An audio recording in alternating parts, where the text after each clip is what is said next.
Bonjour à vous, aujourd'hui, questions 29, 30 et 31 du concours Avenir 2017. Ce sont les trois questions sur la trigonométrie. Donc, dès le début du texte, on va considérer une fonction qu'on appelle la fonction cotangente, cotangente x, qui est l'inverse de la tangente, c'est cosinus sur sinus. Vous savez, tangente, c'est sinus sur cosinus, et nous, on a cotangente x, qui est cosinus sur sinus x. Première question, la 29, très simple. On vous demande de trouver parmi 4 valeurs celle qui correspond à cotangente de pi sur 4. Pour faire ça, il suffit de remplacer x par pi sur 4 dans la formule qui est donnée. Donc, cotangente de pi sur 4, ça nous donne cosinus pi sur 4 sur sinus pi sur 4. Alors, cosinus pi sur 4 et sinus pi sur 4, il faut les connaître par cœur, c'est racine 2 sur 2 pour les deux. Pi sur 4, on sait bien que c'est 45 degrés, on a un cosinus égal à un sinus. Et donc ici, cotangente pi sur 4, ça va donner 1.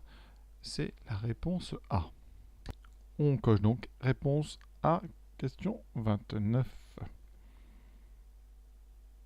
Question 30. La fonction cotangente n'est pas définie si on vous donne des valeurs, donc pi sur 2 plus 2 capi, pi sur 2 plus capi, 2 capi ou capi. Alors, pourquoi est-ce que la fonction cotangente ne serait pas définie?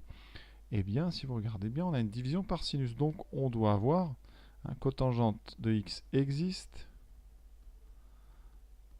Ça équivaut tout simplement à sinus x différent de 0. Alors, je vous rappelle que sinus x, c'est l'ordonnée d'un point sur un cercle. D'accord? Donc, le sinus vaut 0 quand on est soit à droite du cercle, soit à gauche du cercle. Donc les positions qui peuvent être intéressantes, c'est les positions qui tombent sur 0, donc 0 plus 2 capi. Ou alors celle qui est en face, qui donne aussi un sinus nul, pi plus 2 capi. Et donc, si on veut, ça veut dire qu'on va devoir mettre ça sous une autre forme, parce que là, ça veut dire qu'on est des 0 ou pi, donc 0 pi, 3 pi, 5 pi. On est donc sur tous les nombres qui s'écriront pi plus capi, ou tout simplement 0 plus capi. Donc c'est une de celles-là. Quelle est la bonne? Eh bien on cherche. Alors la première, vous pouvez tout de suite l'éliminer. Pourquoi? Parce qu'on est pi sur 2 plus de capi, on est en haut, donc on n'a pas du tout un sinus nul, donc on peut la rayer. La B, pi sur 2 plus capi, on est en haut ou en bas. On procède par demi-tour, on est sur un modulo pi, donc c'est pas la B. 2 capi, alors ça, c'est pas trop mal, mais on est que sur les points qui sont à droite. On n'a pas les points qui sont à gauche, donc on peut ici enlever. Il faut vraiment préciser qu'elle n'est pas plus définie en pi, 3 pi, etc. Donc la seule qui correspond évidemment, c'est capi, qui correspond à 0 modulo pi, ou pi modulo pi, qui est exactement pareil. Donc réponse D pour la question donc 30. Dans cette question 31, il est question de dérivation. On va dériver la fonction cotangente. Donc, ici, on va donc regarder de quel type est cette fonction. Alors cette fonction cotangente, c'est un quotient. C'est le quotient donc d'une fonction cosinus par une fonction sinus. Donc cotangente, c'est u sur v, évidemment, là c'est évident. Donc on va utiliser comme formule pour dériver ça la dérivée de u sur v, qui est u sur v, donc prime, u prime v moins uv prime sur v carré. Alors, je rappelle, donc u c'est cosinus x, v c'est sinus x. Alors ça fait du bien de réviser un petit peu les fonctions trigonométriques. La dérivée de cosinus, c'est moins sinus. La dérivée de sinus, c'est cosinus x. D'accord? Alors après, là je mets les parenthèses, on va plus les mettre, ça évitera de trop saturer l'écriture. Donc la dérivée de cotangente. Ça nous donne donc u'v, la première diagonale ici, celle-là, et après on fera uv'. Donc on fait la boucle dans ce sens, on part de u' moins sinus x fois sinus x.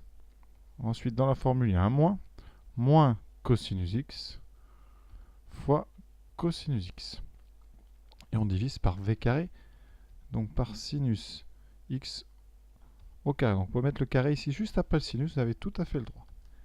Moins sinus fois sinus, ça fait moins sinus carré de x, moins cosinus carré de x sur sinus carré de x. Alors en haut, je vais factoriser par moins. Ça me fait apparaître ici une somme que vous connaissez, qui est sinus carré de x plus cosinus carré de x. Et ça, relation caractéristique de la trigonométrie du cercle, cos carré plus sinus carré, ça vaut 1. Il vous reste moins 1 sur sinus carré x. Et ça, c'est très intéressant. Parce que c'est la réponse C. Vous voyez, donc on a réussi. Ici, réponse C. Alors réponse B, donc c'est pas la bonne parce que c'est l'opposé. Ensuite, on peut regarder un petit peu les autres réponses. 1 plus cotangente carré, qu'est-ce que ça serait ça? Ça serait 1 plus cosinus x sur sinus x au carré. Ça ferait quoi ça? Ça ferait donc 1 plus cos carré sur sinus carré x. Je mets tout sur sinus carré pour pouvoir comparer.